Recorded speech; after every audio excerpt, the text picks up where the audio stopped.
Good afternoon, everyone. I'm very pleased that today Secretary Blinken is joining us to unveil the 2021 Elie Wiesel Genocide and Atrocities Prevention Act report.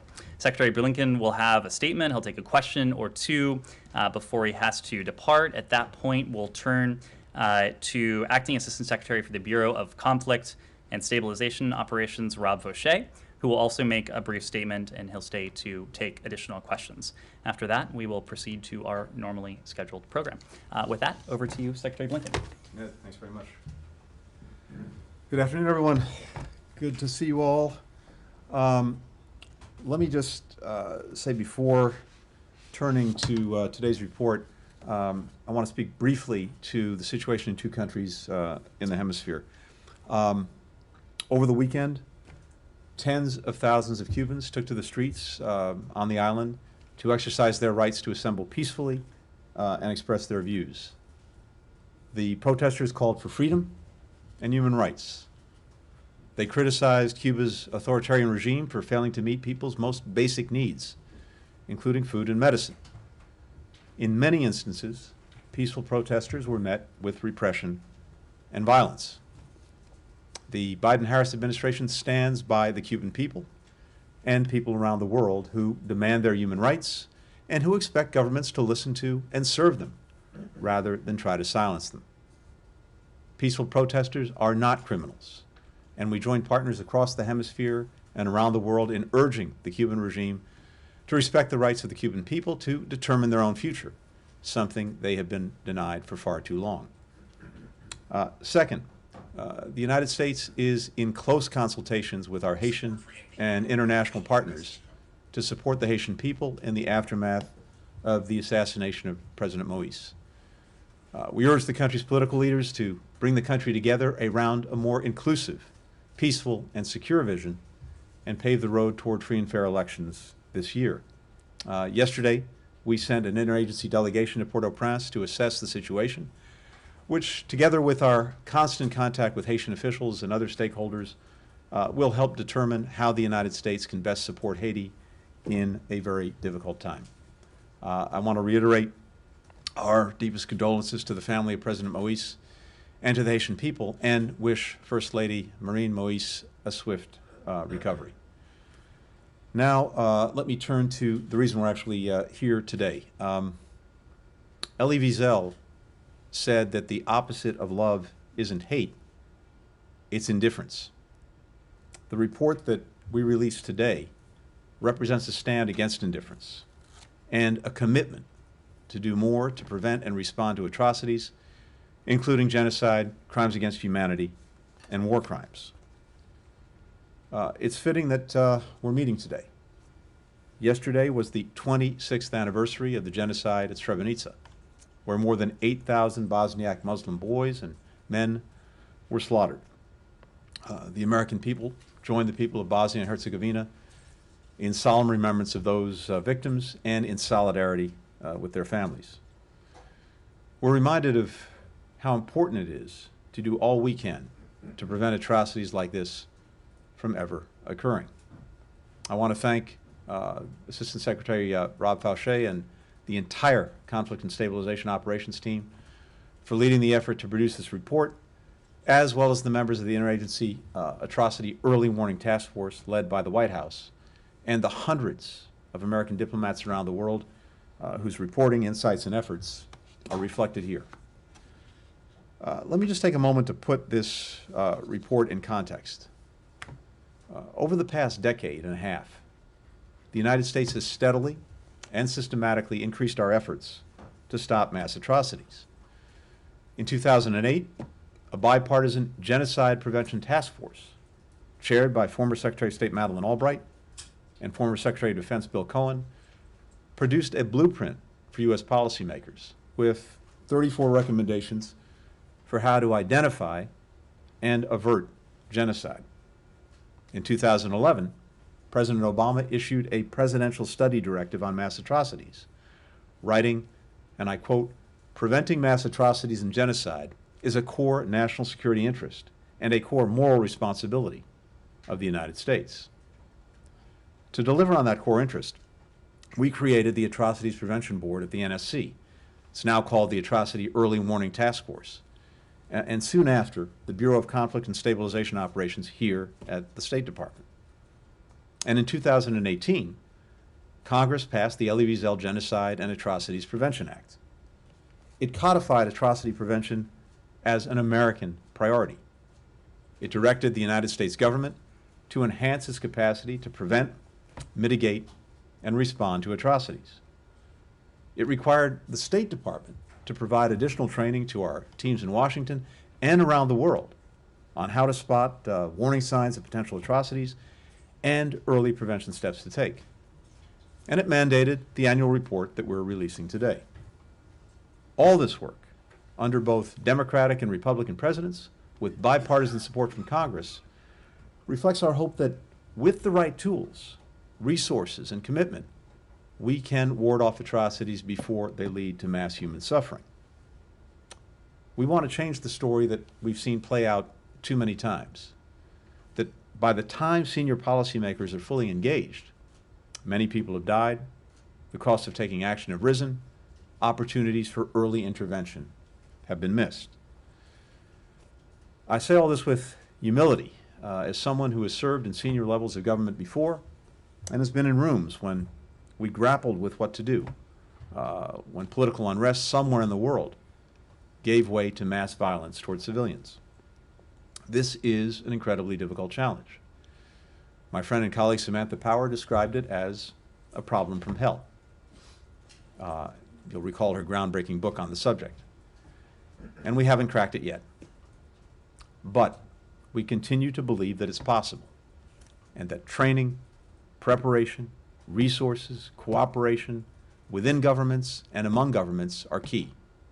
And so, of course, is determination. This year, for the first time, the report provides direct, detailed accounts of atrocities taking place in specific countries, including Burma, Ethiopia, China, and Syria. These places represent some of the toughest foreign policy challenges on our agenda, and we'll keep working toward resolutions that reflect our commitment to human rights and democratic values. We'll use all of the tools at our disposal, including diplomacy, foreign assistance, investigations, and fact-finding missions, financial tools and engagements, reports like this one, which raise awareness and allow us to generate coordinated international pressure and response in a whole-of-government approach to preventing and mitigating atrocities around the globe. At our best, the United States helps bring peace and stability to places where people are suffering. Our work on preventing atrocities represents our highest ideals in action, and the Biden-Harris administration will build upon the work of past administrations to bring us closer to a future in which atrocities are never allowed to happen again. Thanks very much. Sean? Thanks, Mr. Secretary. Could I follow up on your remarks on Cuba? I was wondering what implications this has for U.S. policy. There's a policy review underway. Does this affect the timeline? When do you expect that to be finished? Ideas like remittances, travel, things that took place under Obama, are those still on the cards now after this? And on that note, the president of Cuba today said that the U.S. was provoking social unrest. Do you have any response to that? The policy review that you point to focuses on the political and economic well-being of the Cuban people. And obviously we're looking carefully and closely at what has just happened, what indeed is happening. And as we've stated many times, at the heart of the review and at the heart of the policy that will result are democracy and human rights. That's core to our efforts. That will be reflected in the policy. I think it would be a grievous mistake for the Cuban regime to interpret what is happening in dozens of towns and cities across the island as the result or product of anything the United States has done. It would be a grievous mistake because it would show that they simply are not hearing the voices and will of the Cuban people. People deeply, deeply, deeply tired of the repression that has gone on for far too long, tired of the mismanagement of the Cuban economy, tired of the lack of adequate food, and of course an adequate response to the COVID pandemic. That is what we are hearing and seeing in Cuba, and that is a reflection of the Cuban people, not of the United States or any other outside actor. On Ethiopia, do you have an update on the assessment of whether to call events in Tigray crimes against humanity, genocide, or war crimes? And if I may, on Myanmar, can you update us on the review of whether genocide and crimes against humanity were committed against the Rohingya? Yeah. I appreciate it. Look, both reviews are ongoing. We're bringing together the facts, the legal assessments, and both are being very actively considered. Thank you, Mr. Secretary. Thank you. Rob, appreciate it. Thanks. Thank you, Secretary Blinken. It's an honor to have the Secretary announce the submission of the annual report to Congress pursuant to the Elie Wiesel Genocide and Atrocities Prevention Act of 2018. Today, we honor the life and memory of Elie Wiesel, a Holocaust survivor who reminded us that our commitment to never again requires persistent determination. As the Secretary mentioned, yesterday marked the 26th anniversary of genocide in Srebrenica. Atrocities, unfortunately, continue to unfold on our watch. This report serves as a reminder that while we are making progress on preventing atrocity crimes, such as genocide, crimes against humanity, and war crimes, we still have much more work to do. This year's report details a few specific country cases where the department has determined or acknowledged that atrocities have occurred in recent years and thus are at risk of further atrocities.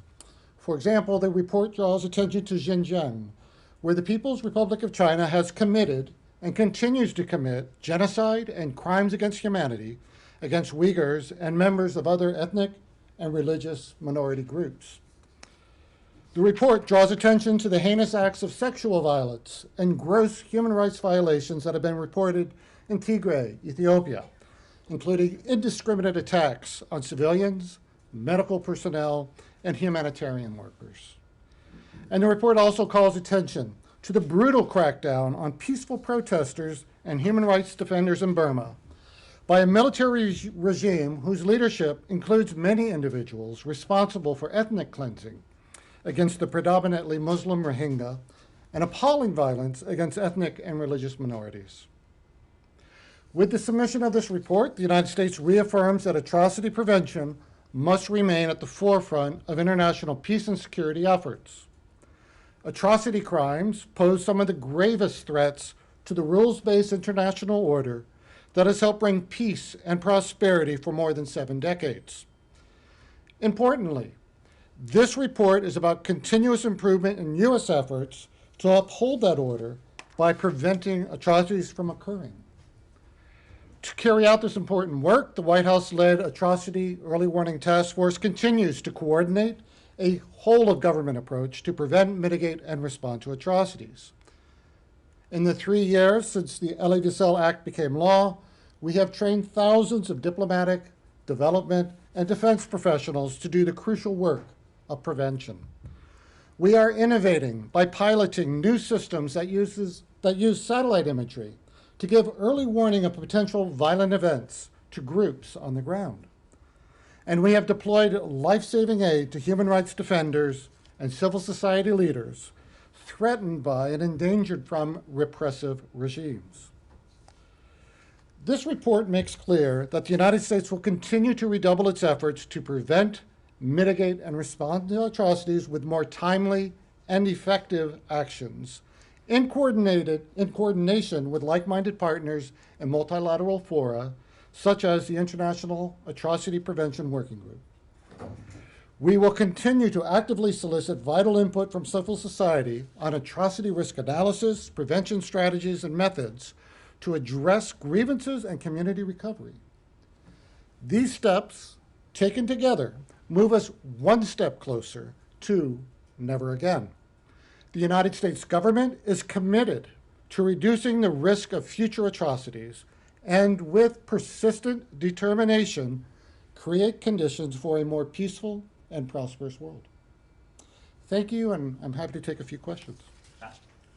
Yeah, so a lot of this talk here has been about early warning and prevention, and yet the countries that you've identified, it's kind of, you know, it's too late for early warning. It's already happened and you didn't prevent anything. So can you give us an example or two of a country in which there was, you know, an early warning bell went off and you did something that prevented it?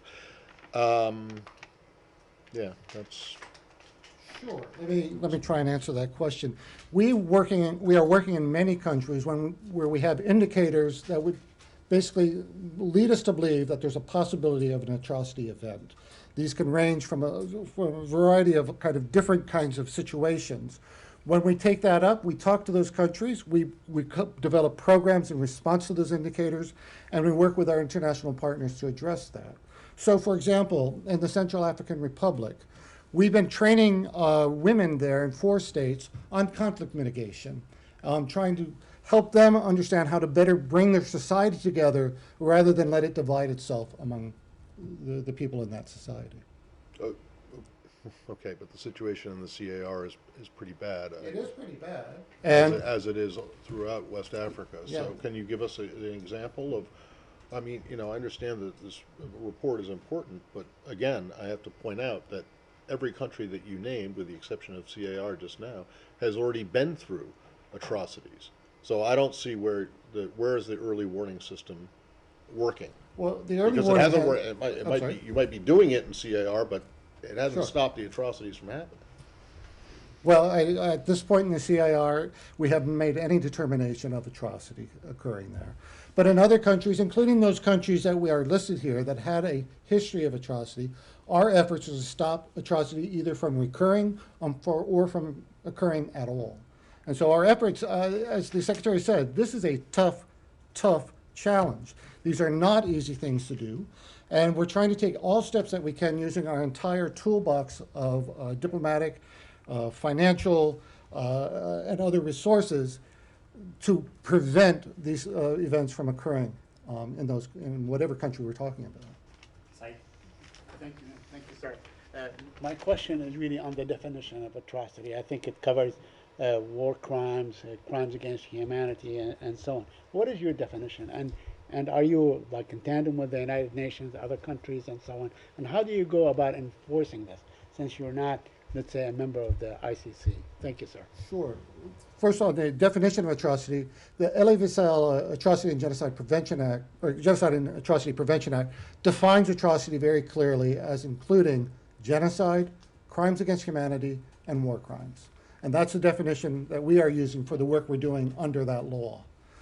Now, when we are facing those situations, we are working with our international partners basically to develop a response to countries or regions of concern where we think these things might be developing. Thank you, sir. Other questions? Yes, please. You mentioned in the report that the administration is committing to combating ISIS in Iraq and Syria. Can you tell us if this constant attack by the pro-Iran militias, specifically in Iraq, is hindering your efforts to confront ISIS? And can you give us an assessment, if possible, I know it might not be your domain, on the strength of ISIS as we speak now?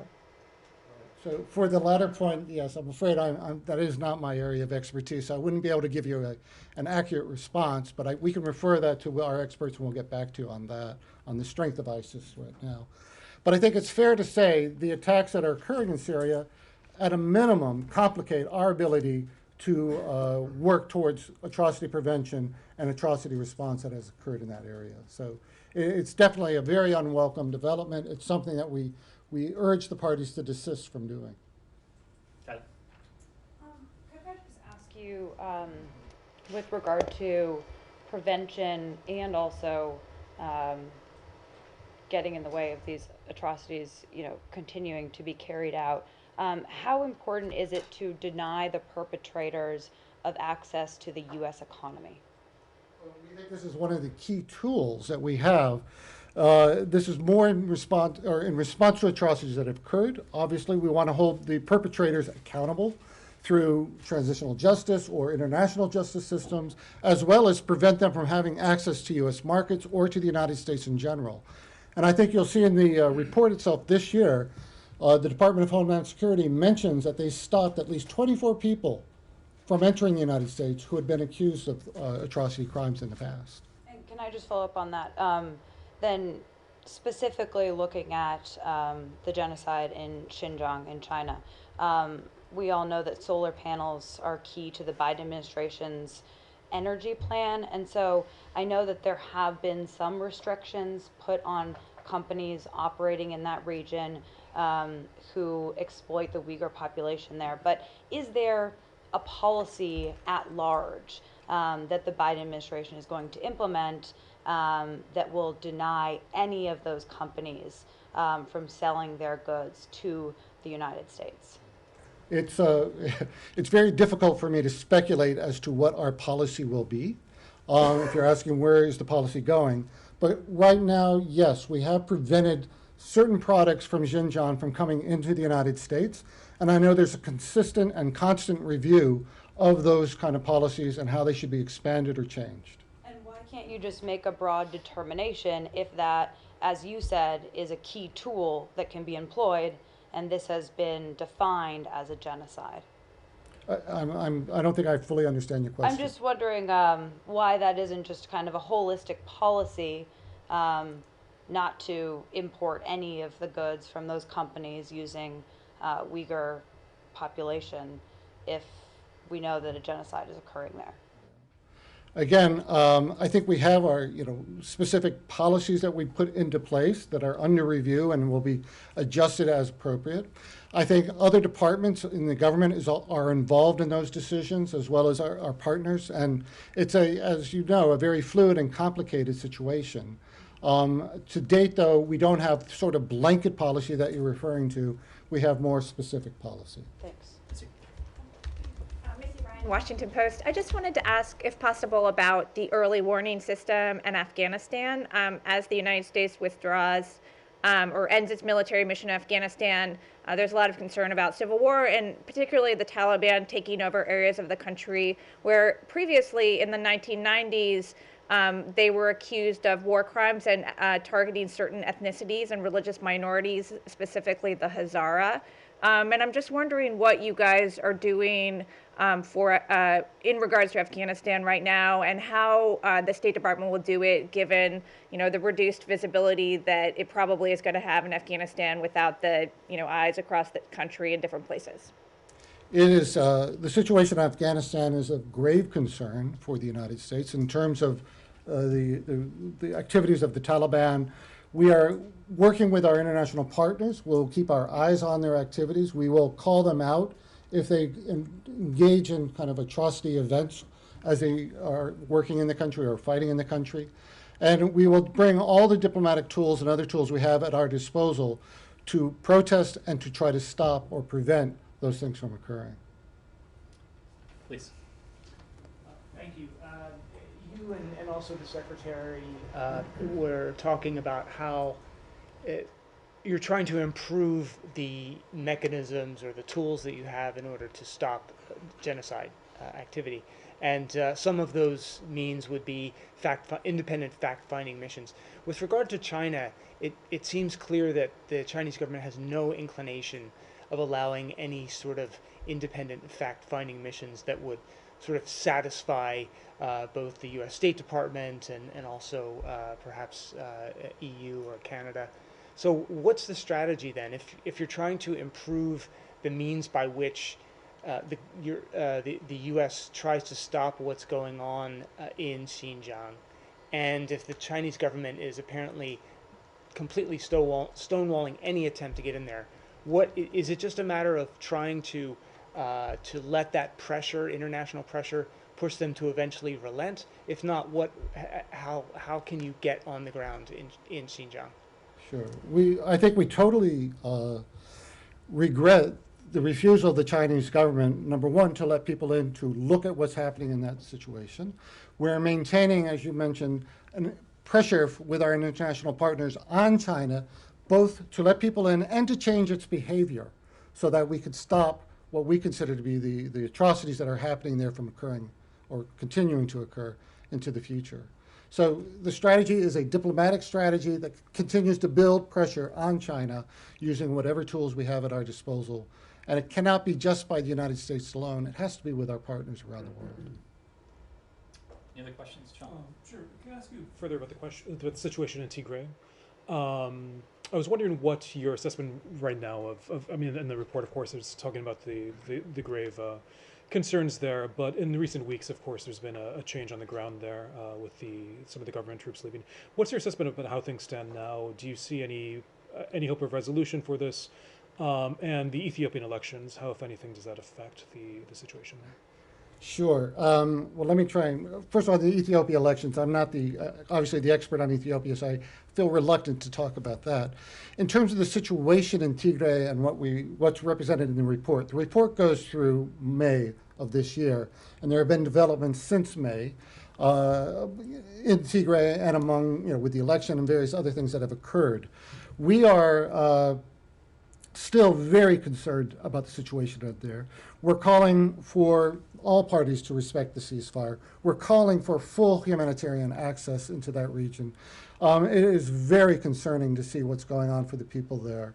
We are also asking for full cooperation with the Ethiopian Human Rights Commission and the UN Human Rights Council, their investigations into the allegations that are being made about what is going on there. And at the same time, we want the Eritrean forces to withdraw and the full scope of the situation to basically be brought down several notches. This is a slightly procedural question, and forgive my ignorance, but in your report you name, I think, 5 or 6 cases. Is that it? Is that all that you're studying in this particular report, or is there a broader review of other cases? Under the law, the Congress has asked us to do a global assessment of atrocity risk throughout the entire world. So we're looking at the entire world. We wanted to highlight those 6 countries or those 6 instances in this report, basically to show that we have had in the past the ability to make determinations that atrocities have occurred and that we have ways of responding to that. We believe it's important, as I think the Secretary has said it several times, to shine to put a spotlight on these activities. That's one of the best ways from preventing them from happening again in the future. And so this report is meant to put a spotlight on bad behaviors that we hope to stop. Nothing further. Thank you, Acting Assistant Secretary Cochet. Appreciate it. Congratulations on the report. Thank you. Thank you very much. Thank you all very much. Thank you.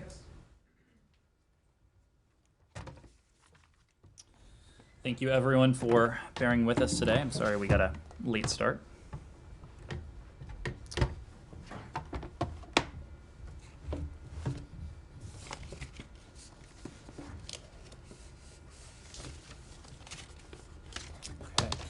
Just have a few things at the top before we take some questions. First, today is an important day for Moldova. We are pleased to announce that the United States has donated 500,000 doses of the Johnson & Johnson vaccine to Moldova, the first shipment to arrive today, July 12th. This donation, which was announced Friday, July 9th, will increase the number of vaccinated Moldovans by more than 100%, and it comes in addition to over $7 million in U.S. aid provided to Moldova since the beginning of the pandemic last year.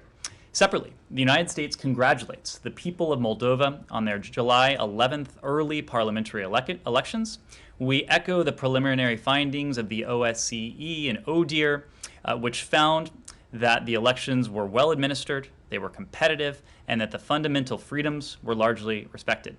We urge Moldovan authorities to address concerns raised by ODIHR in its report, including enhancing full impartiality of the Central Election Commission and effective campaign finance oversight, and addressing the insufficient legal framework to regulate electoral dispute resolution. We're committed to strengthening our partnership with Moldova based on shared democratic values, and we look forward to working with the new government to grow our bilateral relationship and our cooperation.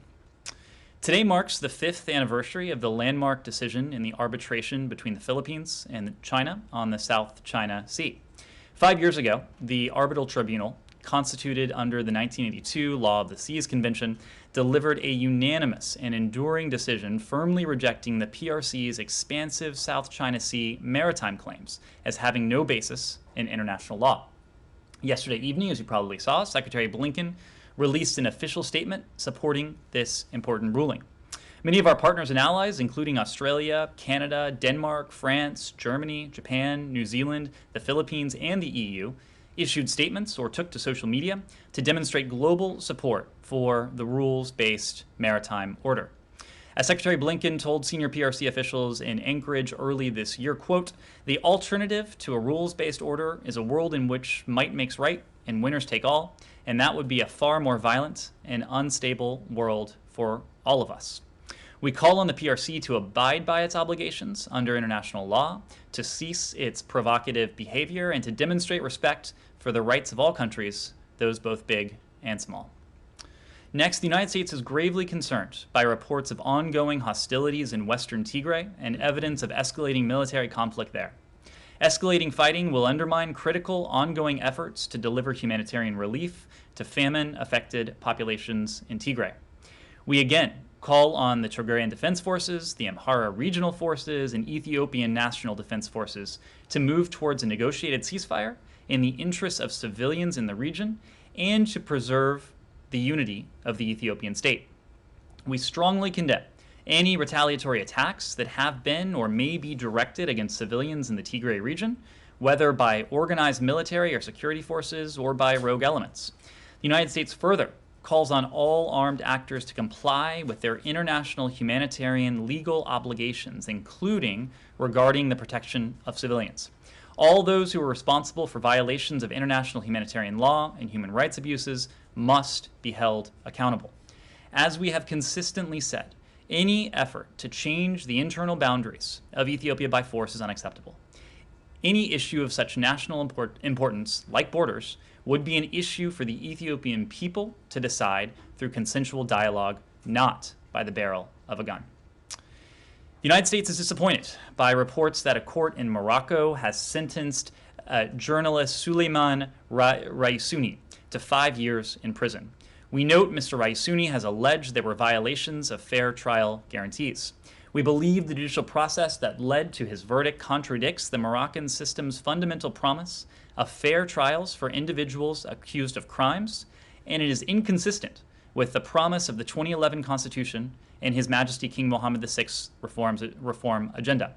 We also have concerns about the case's negative impact on freedom of expression and freedom of association in Morocco. Press freedom is foundational to prosperous and secure societies, and governments must ensure that journalists can safely perform their essential roles without fear of unjust detention, violence, or threats.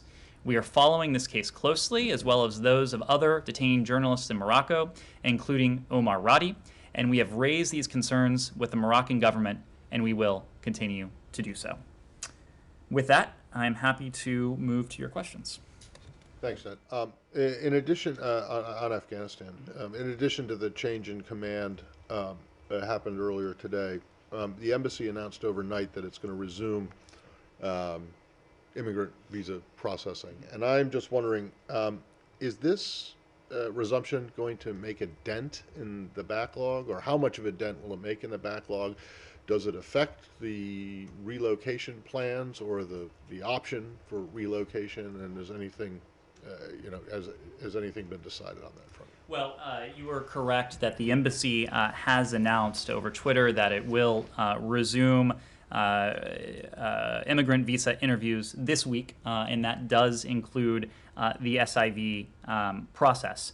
As you know, the SIV process is written into law. It was designed by Congress. It involves more than a dozen steps, and that includes both a role for the Department of State as well as for the Department of Homeland Security.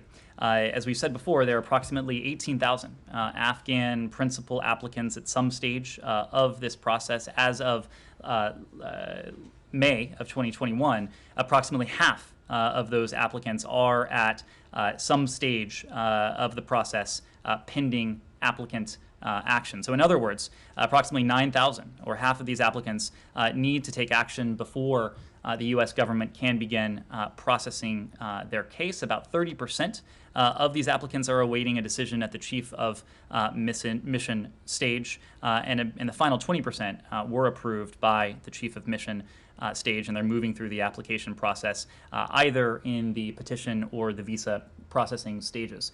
You were also right in your question that we have mobilized significant resources to do all we can to make a dent in the applicants. As you know, we have been very clear and consistent that the United States has a special responsibility to those who have assisted us in different ways over the years, often at great risk to themselves, sometimes to their families as well. That is also why we have identified a group of SIV applicants, that is to say individuals who were already somewhere in that SIV processing chain, whom at the right time, before the military withdrawal is complete, later this year, relocate, or at least offer to relocate to a third country as they go through their SIV application processing. We have been in conversations, diplomatic discussions with a number of countries around the world. These discussions have occurred at any number of levels, to include senior levels. But we don't have any updates for you regarding that. The other point I would make is that throughout this process, we have prioritized the safety and the security of those who, often at great risk to themselves, have helped the United States over the years. And so we will be, in some cases, constrained in terms of what we can say publicly about relocation, about numbers, about certain details. But as soon as we have more to share on that front, we will do so. Okay, but how much of it, once the interviews resume, how many can they do? How much of a dent do you think you can make in the backlog? Look, we are moving just as quickly as we can. You can't just say that, so I don't keep asking, because I'm going to keep asking the question until if you don't know, that's fine, but I'm just asking, that's my question. Matt, we have already made significant progress in shortening the period it requires for an applicant to go from the start of the process through the visa provision stage. We have shortened that by a number of months, and we have done that by surging individuals through operations in Kabul. But the other important point is that much of this adjudication and processing that takes place at the chief of mission stage need not and does not take place in Kabul. This is a point that we have made in terms of our embassy staffing posture in Kabul. We are able to process individuals at the chief of mission stage from here in Washington. And the other point I would make, again, this program is defined in statute. It was passed by Congress, designed by Congress. We will continue to work with Congress to find ways that we could potentially streamline these operations, knowing that there are to date more than 18,000 people who are somewhere in that process. Again, our goal is to shorten that process as much as we can in a way that is pursuant to the safety and security needs of these individuals, but also responsible in the way that we are processing these individuals. The president's announcement that all troops will be gone by September 11th, and now August 31st. But since the initial announcement back in May, how many visa SIV applications have been approved, and how many of those approved visa holders have been admitted to the United States? We can see if 3 months. We can see if we can provide a snapshot of that 3-month period. I don't have that. Is it more than zero? I don't know. We'll see if we can provide specific numbers. Thank you. Said. Anything else on Afghanistan? Can we stay on this? Sure. Please. If it's on Afghanistan, yeah. Yeah, we just got Sure. one on Afghanistan. Yep. Turkish President Erdogan says Turkey and the U.S. have reached an agreement on security for HKIA. Is this true? Can we get details if it is? The 2020 Doha agreement says no U.S. military can remain in Afghanistan. Will any U.S. military personnel assigned to airport security be rebranded as diplomats and given diplomatic passports? Well, what I can say is that we have had discussions with our Turkish partners in the context of broader cooperation in Afghanistan. Those discussions are ongoing. We don't have anything to announce today. I know that last week the Department of Defense read out a couple of those conversations, but I don't have any additional details to share for you now. We certainly welcome Turkey's constructive role when it comes to the withdrawal and the broader safety and security situation in Afghanistan, also its support for the diplomatic process. When it comes to U.S. personnel on the ground, I would need to refer you to DoD for details of that. Connor? Just on SIVs, taking note of what you said about the limited commentary you can give us on numbers and everything, can you give us any sense of the scale of how many people are in this group that you've identified? Is it in the hundreds? As you said, there are 18,000 applicants in total. How many of them would be expected to be relocated? Well, we are making an assessment based on the needs, based on the safety and security of those applicants. We don't have numbers to share, and again, we're going to be limited in the details that we ultimately will be able to share. But as we do, we will do Can't that. give us any sense of like hundreds, thousands. At this point, I don't have any specific numbers to share. And then on Ambassador Khalilzad's travel to the region, which was announced on Saturday, does he have a specific message he's bringing to the Taliban? Is he going to offer incentives or give them a warning if they don't cooperate in peace negotiations? I think his message will be consistent with the message that we have reiterated all along, and that is that we continue to call for an end to ongoing violence. We know that violence has been driven largely by the Taliban.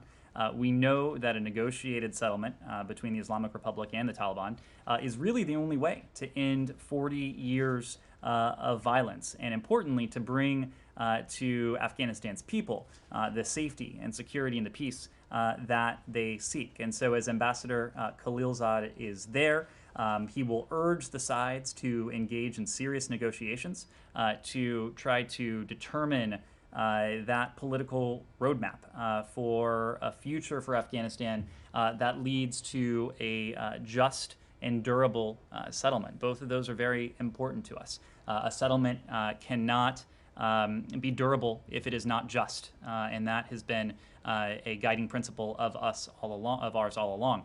We also know, in the context of the recent uptick in violence, and we've made this point before, but the world will not accept the imposition by force of a government in Afghanistan.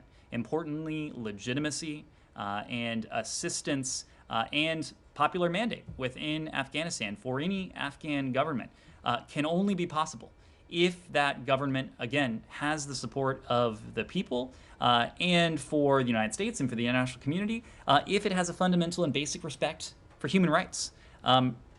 For us, that's non-negotiable. In the interim, we'll continue, as you've heard, to support the ANDSF.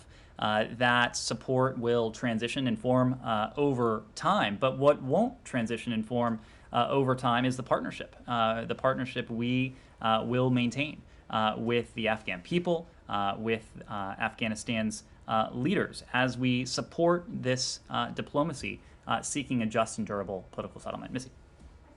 On Afghanistan, I don't know if this is, if you all do this here, so hopefully this isn't out of school, but would it be possible at some point to get someone to walk us through the process that the SIVs undergo, just, while all the details and the destinations are being worked out, because then we can write about it, from a place of greater understanding of what the challenges and, the whole process and the parameters will be that apply to all these applicants? That is something we do here, and happy to take that take that back. I think there would be some good utility. Again, it's a process, and there would be good utility because it's a process that is not uncomplicated. There are a number of steps that take place in country that take place back here, and so we'll take that back and let you know. Thank you. Anything else? Yeah, I just want to ask, what does it mean the world will not accept the position of a government by force? And you say that for us that's non-negotiable. But what does that mean? The basic respect for human rights. But what does that mean? In that it's non-negotiable. What are you going to do if and when that happens when there is a government imposed by force. Matt, I think this goes back to the two criteria that we've spoken to. It's just and it's durable. Yeah. In order for any government. But you seem to care. You seem to think that the Taliban care about being named and shamed. I seem to think, I seem to think, and more importantly, this department and our allies and partners around the world think that any government that might come to power in Afghanistan will require not an insignificant degree of assistance from the international community. And the international community has been very clear that any government that doesn't respect the basic and the fundamental rights of its people won't be in a position to accrue that international support. That is what we're calling for, a just settlement. If a settlement is not just, it won't be durable. And it may not be durable in large part because the international community won't be there to offer it the backing that successive, well, certainly that in the past 20 years, central governments in Afghanistan have required. Saeed. Thank you. And then moving on to the Palestinian issue. Today, the Special Rapporteur for Human Rights for the Palestinian territories, Michael Link, called the occupation a war crime. Do you agree that the occupation is a war crime? I mean, in the spirit of this presentation today? I've seen those comments. We aren't going to evaluate or respond to every statement. To be clear, the State Department has never used such terminology. We are committed to promoting respect for human rights in Israel, in the West Bank, the Gaza Strip. We have an enduring partnership with Israel, and we discuss a wide range of issues with the Israeli government, and that includes human rights. We discuss them with Israel just as we do with every other partner around the world. We continue to emphasize to both Israel and to the Palestinian Authority the need to refrain from unilateral action that exacerbates tension. This includes annexation of territory, it includes settlement activity, it includes demolitions, it includes incitement to violence, it includes support for terrorism, and that includes providing compensation to individuals imprisoned for acts of terrorism. Well, let me ask you about this specific case. There is a Palestinian feminist and leader and known leftist, Khalid al-Jarrah, who's been in and out of prison for the past 10 years. There are never any charges. She's a Palestinian legislator. She's guilty of being a lefty or maybe even a communist. And she's boisterous in her speech and so on. But that's why she's put in prison. Well, yesterday, she's in prison now. She's supposed to be let out next October. Yesterday, her daughter died. She's 30 years old. They are preventing her from joining in the funeral. Would you call on the Israelis to allow her to go and be in the funeral procession of her daughter? Saeed, I'm not in a position to weigh in on the merits of any particular case today. Again, what the point I've made before is the operative one, that whether it is our Israeli partners, whether it's a partner around the world, we consistently raise human rights. We also, importantly, remain committed to in seeing to it that Palestinians are able to live equally in peace and security, in dignity. That is incredibly important to us. It is really at the foundation of our approach to this conflict. The idea that both Israelis and Palestinians deserve equal measures of these elements, of these very important elements. And it is why, as you've seen, we have already begun to reestablish that partnership with the Palestinian people. We are moving ahead with reestablishing our ties with the Palestinian Authority. Of course, Secretary Blinken has had an opportunity not only to speak with President Abbas, but also to meet in person with him. As you know, Deputy Assistant Secretary of State Hadi Amr is in the region right now. He is meeting with, and will be meeting in the coming days with Israeli officials, with Palestinian officials, but also with elements of civil society. And his interaction and his upcoming, forthcoming meetings with elements of civil society are important to us because that is what we know needs to be empowered through all of this. And so Deputy Assistant Secretary Amr will have a series of meetings where we'll be able to push forward with some of this important work. We understand, but on this issue of administrative detention, which is practiced by Israel time and time and time again, without any charges. I mean, when people are charged with something, that is clear. But they keep arresting people, and sometimes they go on for 20 years, 15 years under administrative detention. Doesn't that bother you as a basic violation of a very basic human right? Said, we have spoken about administrative detention before. We have made clear that whether it's our closest friends or other partners around the world, we don't shy away from raising issues of human rights. In the case of Israelis and Palestinians, again, our policy is predicated on the idea that Palestinians deserve equal measures of freedom, of safety, of security, and dignity. And this gets to your question. Yes, please. Thank you for taking my question. So the Chinese government came out strongly against Secretary Blinken's statement regarding the 5th anniversary of the International Tribunal's ruling on China's, at The Hague, China's expansive claims in South China Sea. It was Foreign Ministry spokesman Zhao Lijian called the ruling a waste of paper. So my question is, would it be easier for the U.S. State Department to push its position on this ruling if the U.S. government ratifies UNCLOS, the UN Convention on the Law of the Seas? And so, and with that, and further to that question, is there an effort underway within the U.S. government to ratify UNCLOS? Is it under consideration? Is it a priority for this administration to ratify it?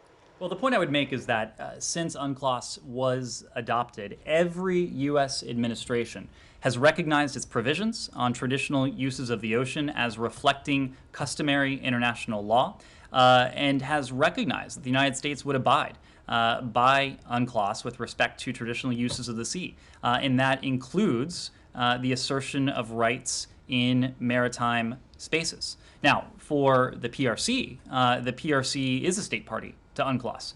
The PRC has agreed to abide by compulsory dispute settlement with regard to arbitration. But by ignoring the 2016 arbitral tribunal ruling on the South China Sea and dismissing it, as you said, as a mere scrap of paper, Beijing is in clear violation of its obligations under UNCLOS. Look, for us, this is not a question of the United States against the People's Republic of China or any other country. For us, this is an affirmative policy of the free and open Indo-Pacific, and beyond that, the rules-based international system that every country in the world, big and small, has an obligation to abide by. So again, when it comes to territorial claims, for example, the United States doesn't take a position on that. When it comes to these maritime claims, we do endorse the unanimous, decisive ruling that was put forward by the Arbitral Council. So if you want to ask about which country is being more faithful to the principles that undergird UNCLOS, I think you have a pretty clear answer. But it is or is not a commitment of this administration to get the Senate to ratify it? I don't have an update for you on potential Senate ratification, but again, every administration since UNCLOS has gone into effect has abided by its core underlying principles. Nadia. And Nadia, while I'm thinking of it, you asked earlier about ISIS. I'm happy to offer some context there and perhaps save my colleagues some response. You know, the Secretary had an opportunity, I guess it was late last month, to travel to Italy and to join his Italian counterpart, Luigi Di Maio, as a co-host of the de-ISIS coalition ministerial. And that coalition remains critically important to our efforts. And the coalition, we heard, in Italy is united in its determination to see ISIS destroyed. On that, the global coalition has destroyed 100% of ISIS's fraudulent territorial so-called caliphate. The ISIS leader, Abu Bakr al-Baghdadi, of course, is no longer with us. We have heard a clear determination from the global coalition to see to it that ISIS won't be allowed to reconstitute that territorial caliphate. Through our diplomatic efforts, this global coalition has continued to grow and now stands at, I believe, 83 members. There are 78 countries and 5 international organizations.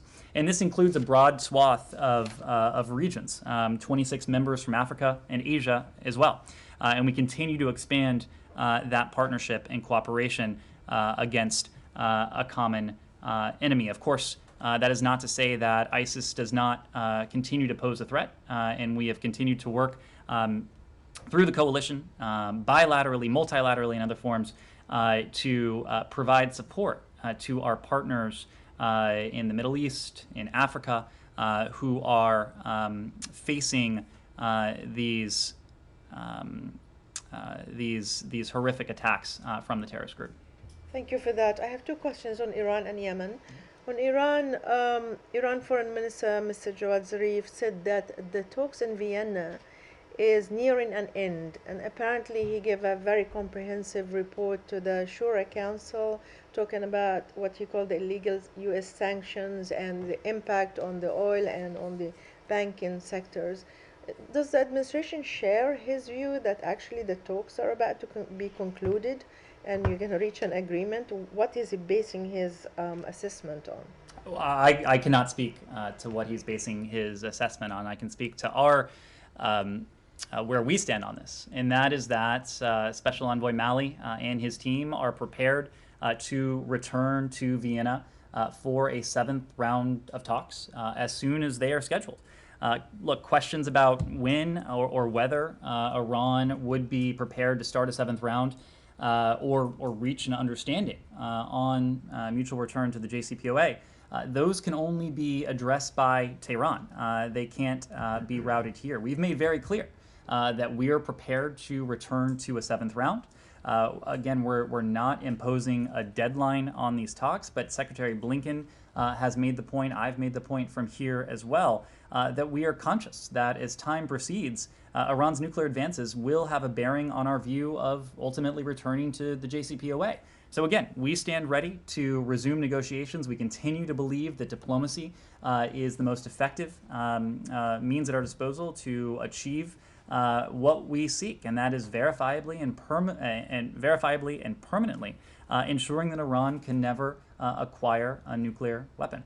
And on Yemen, quickly, can you brief us on what's the latest the administration is doing to encourage the Houthis to come back to the negotiation table? There was a time when Mr. Linder King will go to the region very often, and there was some encouraging sign, but now it seems to be silent. So are these talks are kind of hitting a dead end? Would you say that? I'm sorry, what was the final part of your question? The talks, are they hitting a dead end? Are we not going anywhere in any direction? No, absolutely not. And Special Envoy Linder King and his team continue to work very closely with the UN Special Envoy, continue to work very closely with our partners in the region. Of course, last week Special Envoy Linder King met with the Saudi Deputy Minister of Defense. He has recently undertaken a series of meetings to continue this diplomatic push. There is a serious proposal on the table. The Houthis are the ones who,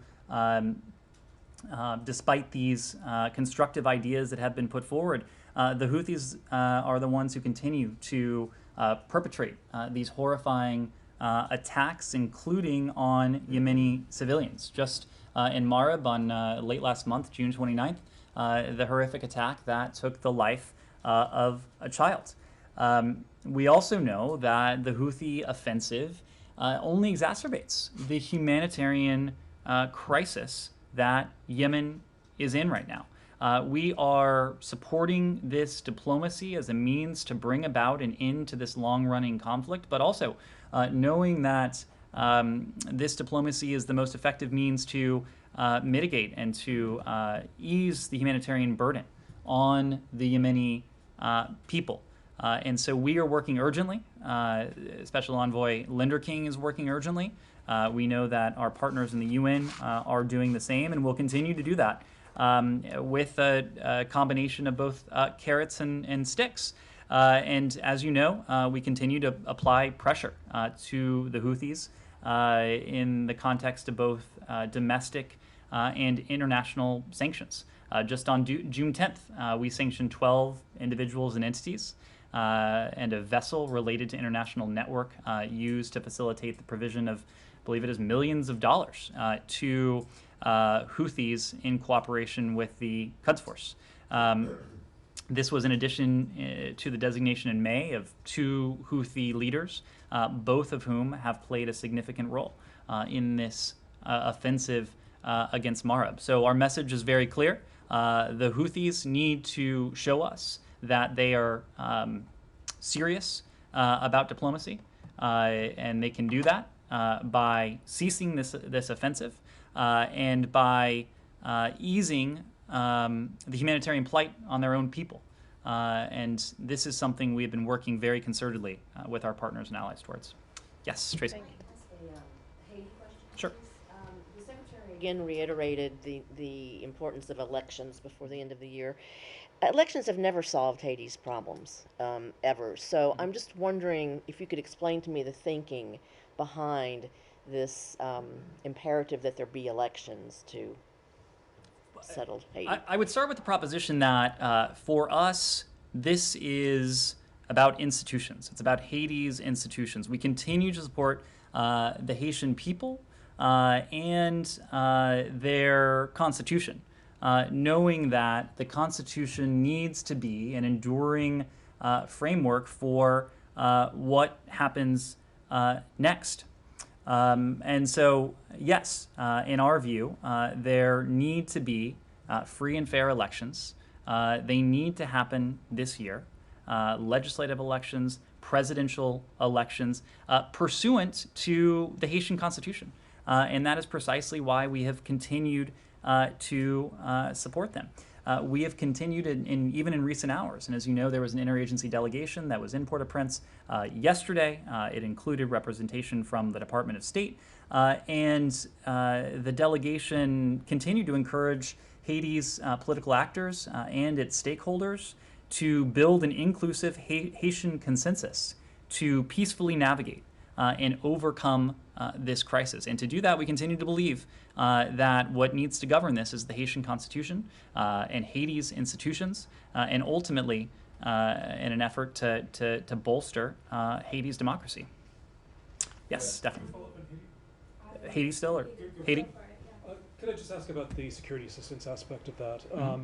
That's something that apparently was discussed yesterday. Is there any time frame for the administration to make a decision on potential security assistance? What if anything, could be on the cards? Sure. So our immediate focus, and this was a focus of the delegation that was in Port-au-Prince yesterday, is determining the assistance that Haiti may need with this investigation.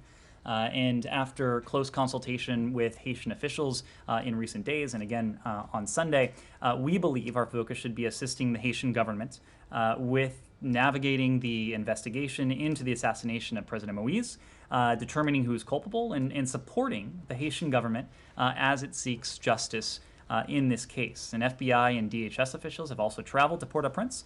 They're working to determine what assistance the United States can provide to the Haitian government in its time of need. The delegation that was there yesterday did commit to support the Haitian people in the aftermath of the assassination. That includes with a review of security of critical infrastructure with Haitian government officials. So we've been in close contact with Haitian government officials. We are reviewing the requests for assistance that they have sent in, and we're also doing our own assessment of what would be most beneficial to the people of Haiti. Just briefly, one more thing on Haiti.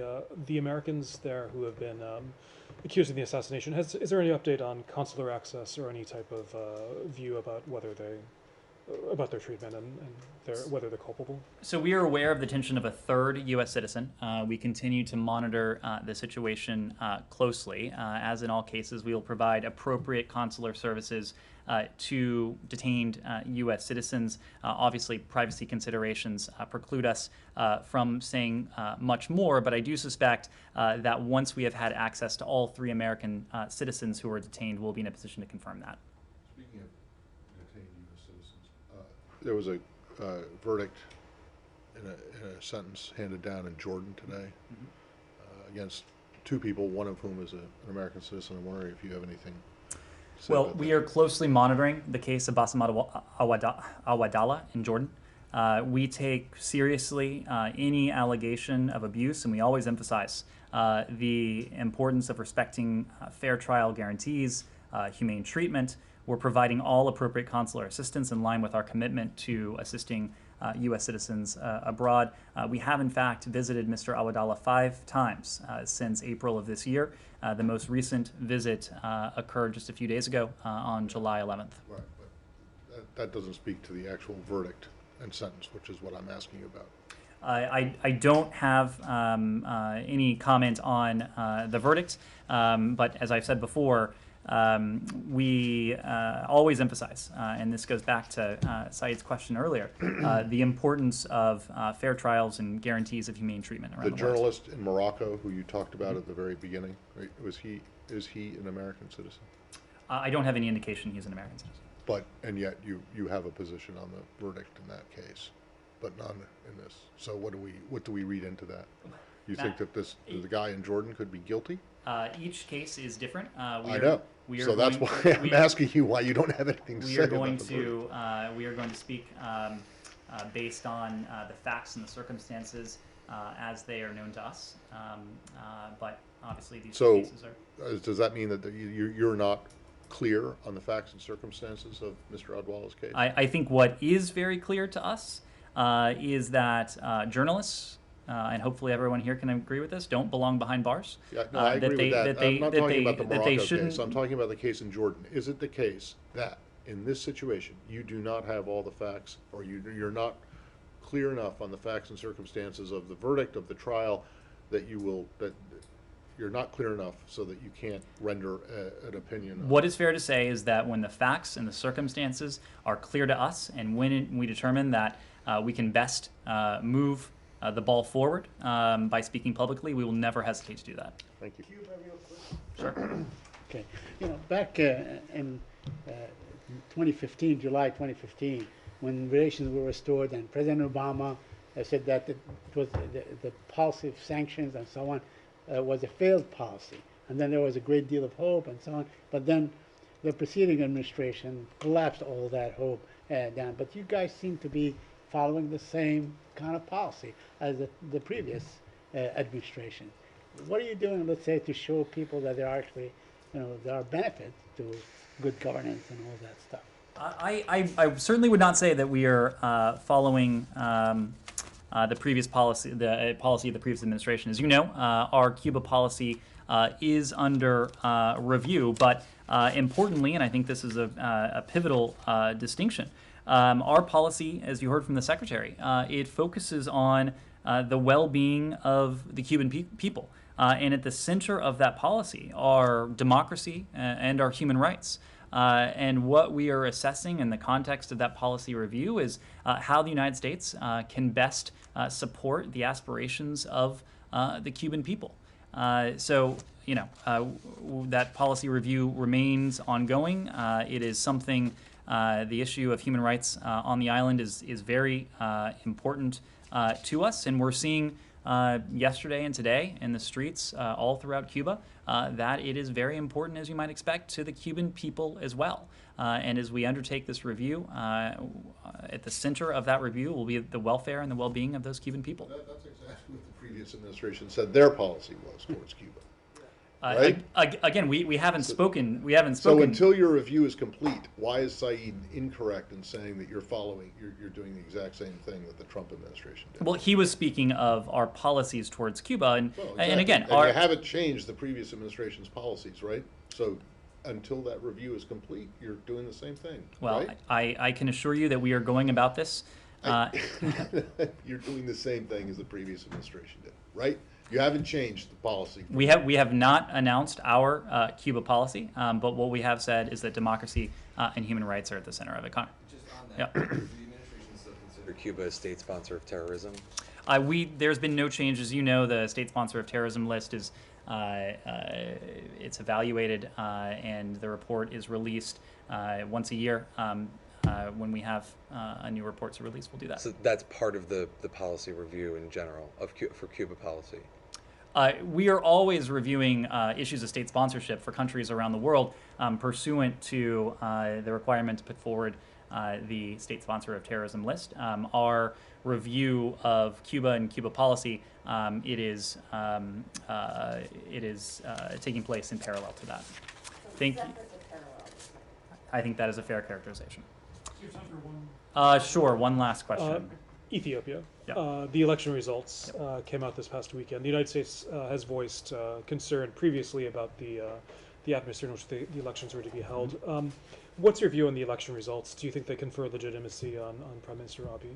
Well, the Secretary himself has spoken to this. It was late last month, June 21st, he issued a statement noting that the elections took place against the backdrop of grave instability, including increasing interethnic and intercommunal conflicts, and an electoral process that was not free or fair for all Ethiopians.